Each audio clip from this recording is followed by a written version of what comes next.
পালন করুন।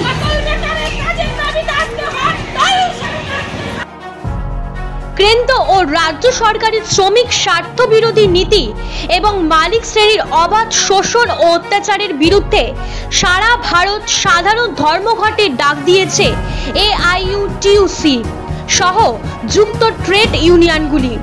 এই ধর্মঘটের সমর্থনে এদিন ইসলামপুর শহরে AIUTUC ও AIKKMS এর শাখার উদ্যোগে একটি বিক্ষোভ মিছিল শহর পরিক্রমা করে।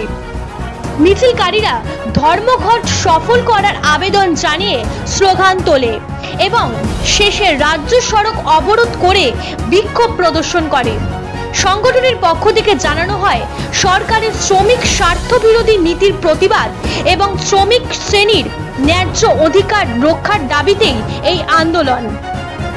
পথচলতি মানুষ ও শ্রমজীবী সম্প্রদায়ের স্বতঃস্ফূর্ত অংশগ্রহণে মিছিলটি ব্যাপক উৎসাহ ও উদ্দীপনা তৈরি করে।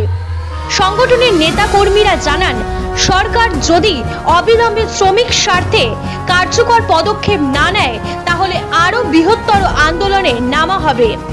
Bureau report, news 24 Bangla live. আজকে হরতাল কেন্দ্রীয় ট্রেড ইউনিয়নগুলোর ডাকে, এই হরতালে আপনারা কেমন সাড়া পাচ্ছেন? আমরা খুব ভালো সাড়া পাচ্ছি। জনগণ স্বেচ্ছায় এই ধর্মঘটকে সহযোগিতা করছে আমরা দেখছি। কারণ এই যে ধর্মঘটের মূল বিষয়গুলি, সেগুলো জনগণের জীবন্ত সমস্যার অন্তর্গত। আজকে মূল্যবৃদ্ধি মারাত্মক জায়গায় পরিণত হয়েছে।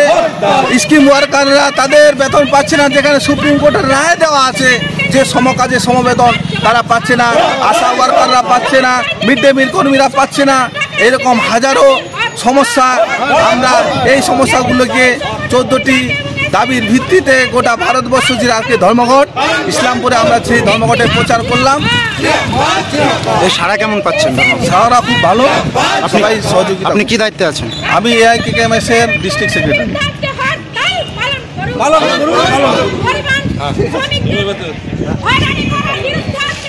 আপনারা দেখছেন আজকে হরতালের সমর্থন, কোনো যান চলাচল করছে না, যানবাহন পুরোপুরিভাবে বন্ধ, পুরো রাস্তা ফাঁকা আছে। ধর্মঘটের ব্যাপক সমর্থন সাধারণ মানুষের।